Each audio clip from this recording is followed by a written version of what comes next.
Phulbani SM महिला महाविद्यालय ठारे 43तम वार्षिक उत्सव पालित। फुलवाणी एसएम महिला महाविद्यालय ठारे आज 4/4/2025 तारीख गुरुवार दिन 43तम वार्षिक उत्सव अनुष्ठित हो जाइछि। ଏହି ବାର୍ଷିକ ଉତ୍ସବର ମୁଖ୍ୟ ଅତିଥି ଭାବେ କନ୍ଧମାଳ ଅତିରିକ୍ତ ଜିଲ୍ଲାପାଳ ରାଜେଶ୍ୱର ରମେଶ ଚନ୍ଦ୍ର ଜେନା ଯୋଗ ଦେଇଥିବା ବେଳେ ସମ୍ମାନିତ ଅତିଥି ଭାବେ ଫୁଲବାଣୀ ସମନ୍ୱିତ ଆଦିବାସୀ ଉନ୍ନୟନ ସଂସ୍ଥା ପ୍ରକଳ୍ପ ପ୍ରଶାସକ ଗଦାଧର ପାତ୍ର ଏବଂ ମୁଖ୍ୟ ବକ୍ତା ଭାବେ କନ୍ଧମାଳ ଜିଲ୍ଲା ସାଂସ୍କୃତିକ ଅଧିକାରୀ ତଥା ଜିଲ୍ଲା ସୂଚନା ଲୋକସମ୍ପର୍କ ବିଭାଗ ଅଧିକାରୀ ଅକ୍ଷୟ କୁମାର ସେଠୀ ଯୋଗ ପ୍ରଦୀପ ପ୍ରଜ୍ୱଳନ କରି ଉଦ୍ଘାଟନ କରିଥିଲେ। मुख्य अतिथि रमेश चंद्र जेना छात्री माने शिक्षा आहरण करने सहित संस्कारित हुअन्तु, भविष्यत जीवन आलोकित हेउ बोली कहिबा सह तुम आगरे हेउ मिछ अन्याय घटुची एसबुर प्रतिवाद करिबारे क्षमता आपणक पाखरे रहिबा दरकार। आपण माने समाज गठन रे भी आपणकर भूमिका रहु बोली कही छात्री मानक उत्साहित करिथिबा बेले सम्मानित अतिथि पीएआई टीडीए गदाधर पात्र कहिले जदि समाजर छात्र छात्री माने आदर्श मनीषटीए होई समाज रे सृष्टि हेबे तेबे शिक्षक अभिभावक मानकर गुरु दायित्व रहिछि। छात्र छात्री मानकर दृढ़ मनोबल रहिबा आवश्यक। तत्सहित भल छात्र छात्री किंबा मनीष हेबाकु हेले 5टी गुरुमंत्र रहिछि। जीवनर लक्ष्य दृढ़ निष्पत्ति उत्सर्ग त्याग श्रृंखलित एही मंत्रगुड़ी को साधना कले जीवन उचित मार्ग उन्मुक्त होइथाय बोली छात्री मानक हितोपदेश दे उत्साहित करथिले। मुख्य वक्ता भावे जिला सांस्कृतिक अधिकारी श्री सेठी छात्री माने निजको जानिबारे मु किए मोर कर्तव्य कौन हेबा द्वारा मो परिवार अभिलाष कौन रही मु जेते बाधा विघ्न आसिले भी मु मोर लक्ष्य स्थल रे पहुंचबार अछि बोली कहिथिले। उक्त उत्सवर सभापति भावे महिला महाविद्यालय प्रिंसिपाल डॉक्टर तनुजा सिंह जोगदे अतिथि परिचय प्रदान करथिले। अर्थनीति विभाग असिस्टेंट प्रोफेसर कुश नायक, ओडिया विभाग असिस्टेंट प्रोफेसर सुरेश चंद्र बेहेरा अतिथि भावे जोग देथिले। युक्त 3 प्रथम छात्री प्रियंका कौर वार्षिक विवरणी पठन करथिले। महाविद्यालय छात्री मानक द्वारा स्वागत संगीत परिवेषण करा जायतिला। महाविद्यालय द्वारा अनुष्ठित विभिन्न प्रतियोगिता रे कृतित्व हासिल करिथिबा छात्री मानक अतिथि मानक द्वारा पुरस्कार प्रदान करा जायतिला। शेषरे प्रोफेसर श्री बेहेरा धन्यवाद अर्पण करथिले। उक्त उत्सव पालन समय महाविद्यालय प्रोफेसर अध्यापक अध्यापिका समस्त छात्री कर्मचारी अभिभावक उपस्थित रहिथिले। इंग्राजी विभाग अध्यापिका सौभागिनी प्रधान और मामाली मुस्कान मेहर अति सुंदर भावरे मंच परिचालना करथिले। महाविद्यालय छात्री मानक द्वारा सांस्कृतिक कार्यक्रम परिवेषण करा जायतिला। कंधमाल बैद्यनाथ नायकଙ୍କ रिपोर्ट मसिया न्यूज। आपण मसिया न्यूज यूट्यूब चैनल को सब्सक्राइब कलेनी कि जदि करिनाहंती एबे करिनियंतु।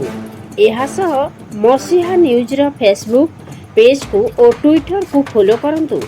ता सह मसिया न्यूज रो ऐप आसी गलानी निज मोबाइल रो प्ले स्टोर रो डाउनलोड करनियंतु। जय जगन्नाथ। जेते बेले जो पिला को जो शिक्षक जदि कहि दबो जे एई पिलाटी जीवन रे बड़ मनीष हबो निश्चित भाव रे हबो तेरे मात्र संदेह अवकाश नहीं। तेणु सब बड़े पिला माने आमे गुरु मानकु जेंति कहिछि गुरु ब्रह्मा गुरु विष्णु गुरुदेव महेश्वर गुरु साक्षात परम ब्रह्म तस्मै श्री गुरवे नमः। तो सब बड़े आमे तांकर आशीर्वाद नेबा तांकर प्रिय पात्र हेबा तांकर अनुगामी हेबा तेबे जीवन रे केबे भी आमे विफलता हबा नहीं। निश्चित भाव रे आमे सफलतार पहाच गोटे पर गोटे चलिबा।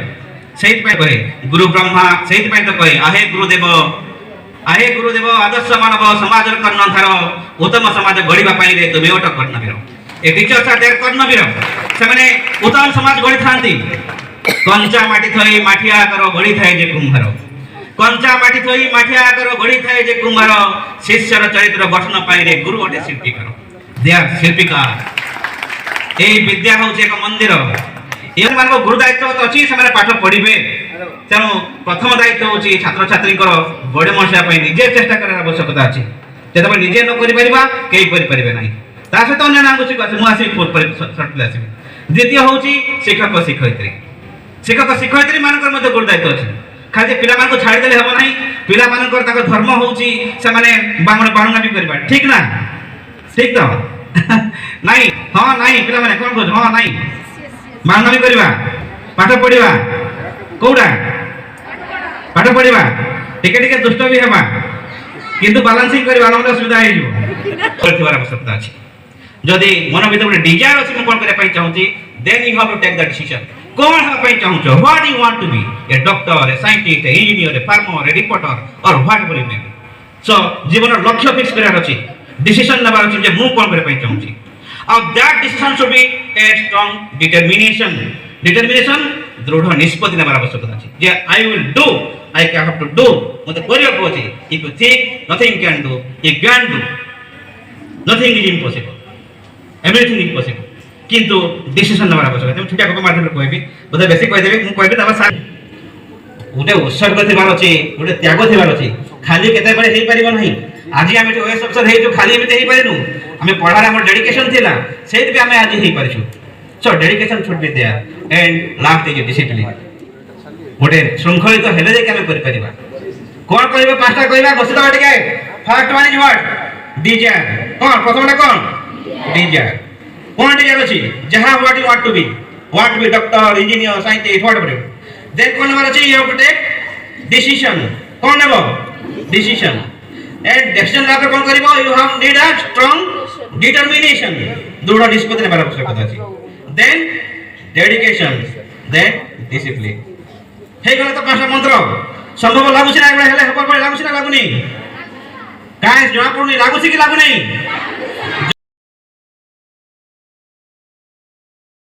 करिवार आपन पाखरे से क्षमता रहिबा दरकार अछि. गोटे माइथर मानसिकर गोटे पंक्ति अछि. तुमे कहि पारि थाओ मिछ, तुमे करि पारि थाओ चोरी, तुमे कहि पारि थाओ मिछ, तुमे करि पारि थाओ चोरी, पाप नहे ताहा पाप सेई जहा चरणे भिड़ई डोरी. पाप सेई जहा करे दुर्बल, करे भिरु असाहसी, तुंग सुढळ पौरस भले बळी लज्जार मसी.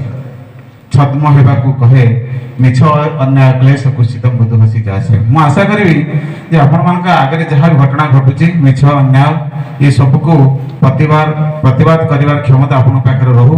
आपण माने समाज गठन रे भी आपनकर भूमिका रहू. तो स्टैंडर्ड 11 रिपोर्ट देखो. ओके ऋतुपर्णा साहू, देखो. Sahu of standard 11. The next Odia debate. First, Madhumita Patra.